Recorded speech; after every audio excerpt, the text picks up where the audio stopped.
Einstein was an idiot. He was also a Freemason. Same thing. He was also a scientist. Same thing, again.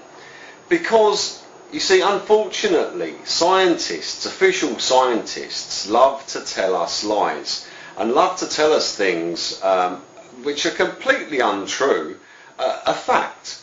And they say that this is a fact because this theory was made by this person who was so intelligent, and if we say, well, no, 2 plus 2 equals 4, you're claiming it makes 15, they will answer you in a ridiculous manner and say to you something like, you're oversimplifying something which is very complicated. Rubbish. 2 and 2 equals 4. That's the end of the matter. Just watch this. I was watching this on YouTube concerning Einstein and his theories. Now, listen to what happens here. Contrary to what we learned at primary school, the shortest distance between 2 points isn't necessarily a straight line. Now, first of all, he has just said that contrary to what we have learned at primary school, okay, which berates a fact and makes it appear to be childlike knowledge, that the shortest distance between 2 points is not a straight line. Yes, it is. Okay, I'll tell you what, next time you're going to go somewhere, go there the long way round and then tell me if you got there quicker, okay? It's not going to happen unless, of course, you've got traffic going on, and that's irrelevant. Go the long way and see how long it takes you. The shortest distance between 2 points is a straight line. If it were not, aeroplanes would fly in zigzag lines to get to wherever it was that they were going, and so forth. That's absolute nonsense. Now let's listen to the rest of this rubbish. To begin to understand what the aliens are doing, we again have to consult Einstein about his theories on gravity. Einstein saw mass and space, matter and space, as connected in the sense that you could explain gravity by saying that mass distorts space, that it exerts some force on it. Space is curved in the vicinity of matter, and the planets follow the shortest path on the curved surface of space. So massive objects bend space itself.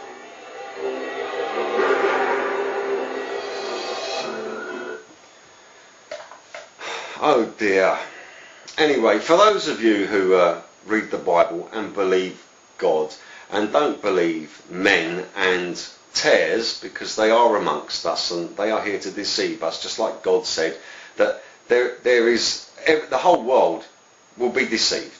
Okay? Now, God said that he hangs the earth on nothing. Space is a void. It is nothing. You cannot curve nothing. Now, if this theory were correct, and you see the way that it's been portrayed for you, you have a flat plane, a flat grid, and there's a planet, a globe on this flat grid. And we're meant to believe that this flat grid curves, okay, so there's your grid, there's the planet, and it will curve like this once the planet is on it. That's completely ridiculous. That wouldn't be so. Just think about that for just one moment.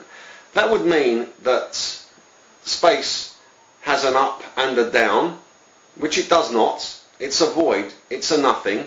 It would also mean, of course, that the people who are at the north side of the earth would be affected by gravity, but the people on the south side would be squashed by what the earth is resting on. Yeah? It makes no sense. It's a ridiculous theory. It cannot possibly be true because you cannot bend nothing. It's a void. There is nothing there. What a load of rubbish. If you listen to these scientists, they will have you believe that black is white, white is purple, and pink is blue. And this is exactly what is going on in this earth at this moment in time. Einstein's theories are Masonic theories. They are not what I consider to be factual science. God said that he hangs the earth on nothing. And space is a void. It is a nothing. Therefore, it cannot curve.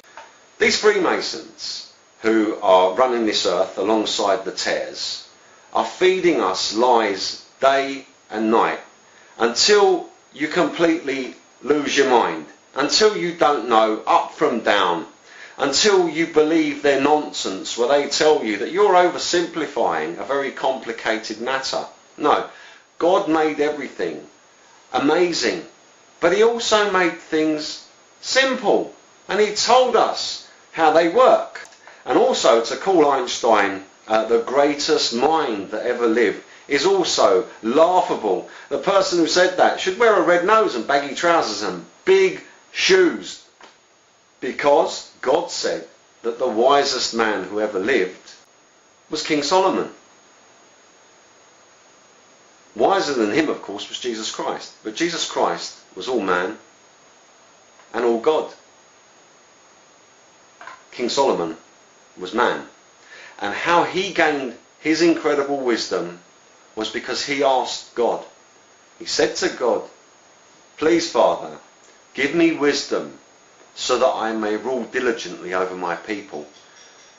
And God replied to him and said, "Because you did not ask for yourself, I shall give you wisdom greater than any other man." And to this day, the wisest, the smartest, and the most clever man was and remains King Solomon. The wisest man, who was also God, remains Jesus Christ. Einstein was a liar. Einstein was a deceiver. Einstein was a Freemason, and Einstein was an idiot. And his idiotic theories are now being exposed for what they are: rubbish, complete and utter nonsense. Einstein was an idiot, and Einstein remains an idiot today and for all eternity.